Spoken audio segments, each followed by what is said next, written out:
Ay, sorry po, sir! Ay, ano yan? Sir, hindi ko po sinasadya. Bulag ka ba? Sir, sorry po. Natalisod lang po ako. Anong hindi mo sinasadya? Ang lawak-lawak ng daan, pwede ka naman dumaan sa ibang daanan. Dito ka pa talaga. Alam mo ba kung magkano tong damit ko, ha? Sir, sorry. Mahal pa to sa pagkatao mo. Visit kang pulubi ka. Sir, hubarin mo na lang po. Lalaban ko na lang. Kung di ka rin naman pala tangat bobo, hindi ka nga makaligo, hindi ka nga makabili ng sabon mo, lalaban mo pa tong damit ko na mamahalin. Alam mo, ikaw, di mo ba ako kilala, ha? Hindi po. Oo, mukha nga kasi nga mukha kang tanga, bobo ka. Ako lang naman, si Renz Layug, maimpluwensyang tao, anak ako ni Atty. Malimban. Malamang di mo rin siya kilala kasi nga ikaw, mangmang ka. Lumaki ka sa squatter kung saan, alam mo, ngayon lang ako nakakita ng pulubing martaba eh. Anong kinakain mo, ha? Isang truck ng basura? Puro uod siguro yung katawan mo, no? Sir, grabe ka naman Hindi ko naman po talaga yan sinasadya Tapos, ayang tubig na iniinom mo, tubig kanal pa yata yun, napakabaho eh. Sir, hiningi ko lang po ito. Alam mo, nagmamadali ako. Gusto sana kitang ipakulong para masapak yung mukha mo sa kulungan eh, no? Sir, wag naman. Pero, may ID ka ba dyan? Bakit po? Pahinging ID! Akin na! Secondary ID lang to, sir, ha? Wala akong pake basta ID, akin na. Yvette, Dimagi ba? Impyerno na yung buhay mo ngayon kasi mahirap ka. Gagawin ko pa lalong impyerno yan. Manda ka sa akin. Sir, sorry na. Sir! Uy, Yvette, Yes, Aryan. sigurado ka na ba dyan sa binabalak mo? Sigurado na ako. Buo na yung loob ko. At buo na rin yung desisyon ko. Babagsak ang Layog at Malimban. Mali ka nga, andito nga lang kasi yung kanina. Ito yung pulubi na nagbasa sa damit ko.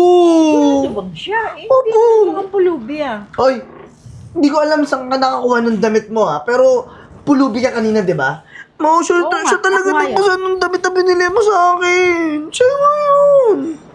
Di ba ikaw yung pulubi na yun? Oo nga. Anong problema? Oh, Anong kita mo sa na, suot mami. ko? Ama. May masama ba? Ama, pakitaan mo kung sino ka. Pakilala mo kung sino ka. Baka hindi mo ako nakikilala. Ako si Atty. Malimban. Ang pinakamagaling at pinakasikat na attorney dito sa buong Pilipinas. Ma-impluensyang attorney. Alam mo ba, madami na tong kaso si mama na mga nilaro-laro niya lang naman sa kamay niya at napanalo, di ba ma?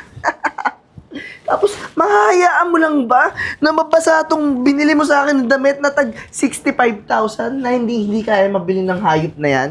Hindi naman ako natatakot sa inyo Ma, hindi daw natatakot. Sabihan mo nga, sabi mo. Hindi mo talaga ako kilala, no? Alam mo ba, ilang senador at ilang mga negosyante ang pinaiikot ko lang sa kamay ko? Alam ko. Buti nga nakuha ko yung attention niyo Ako lang naman yung anak na nawalan ng magulang. Wala kami alam kung sino sinasabi mo. Anong pangalan mo? Sino ka ba, ha? Ako si Yvette Dimagi ba? At ina ko si Christine at ama ko si Ray Dimagi ba? Yung pinatay mo nung nagdadrive ka ng lasing. Sarado na yung kasong yan, matagal na. Kaya nga. Ngayon, bubuhayin ko to. At ito ang mga ebidensya. Patunay. Sandali ah. Anong bubuhayin mo? Bakit? Sino ka ba may kakayanan ka bang bumuhay ng kaso? Di hamak na pulubi ka lang naman, di ba? At saka napatunayan na walang sala yung anak ko. Ano ba buhayin sinasabi mo? At saka kahit may sala ako, ma, binaliktad mo naman. Kaya nga, eto ako, malaya. At ikaw, di hamak na basura ka lang din naman. O, di ba? Inamin mo na rin naman. Ako ay isang attorney. Kung hindi nyo alam, nag-aral ako ng mabuti para sa kasong to. Para sa kaso ng magulang ko. Ito ang ebidensya na binayaran nyo ang judge. At ito ang ebidensya na nagmamaneho kang lasing. At ito pa ang ebidensya na pinatatahimik yung mga pulis. Sapat na ba yan?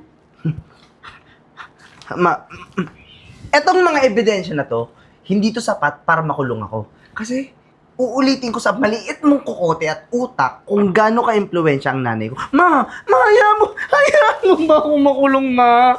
Hindi ako pwedeng makulong. Ano Pwedeng makulong. Oh, At hindi lahat ng pulis kayang yung bayaran. Kat! Hulihin mo na yan! Dalhin mo na yan sila sa kulungan! Ma, ano? hindi pwede to! Ma, Umalis na ayaw kayo! ko makulong! Chef, kulong mo na yan! Tara na.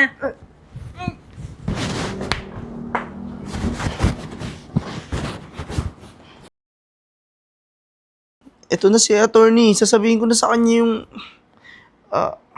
nahihiyaman akong sabihin sa'yo to, attorney Yvette, pero nagpapakumbaba ako ngayon para humingi ng pasensya at kapatawaran sa aksidenteng ginawa ko. Pero alam ko naging masama akong tao tsaka minaliit kita. Hindi lang sa'yo, sa iba pa naming mga empleyado, kaya sorry sa mga kasalanan na nagawa ko.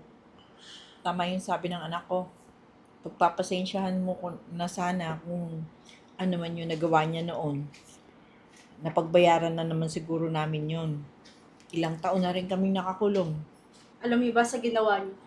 Buong pagkatao ko, nilamon ako ng galit, puot, dahil gustong-gusto ko makamit yung hustisya para sa mga magulang ko. Na dati, ninakaw niyo. Ngayon, na nandyan na kayo, gusto ko na rin kayong patawarin. Hindi dahil deserve nyo, dahil gusto ko na rin palayain yung nararamdaman ko sa puso ko. Alam mo, attorney Yvette, di naman kita masisisi kung kinain ka ng galit at buot noon. Pero salamat kasi pinatawad mo kami ngayon. Tama yung sabi ng anak ko.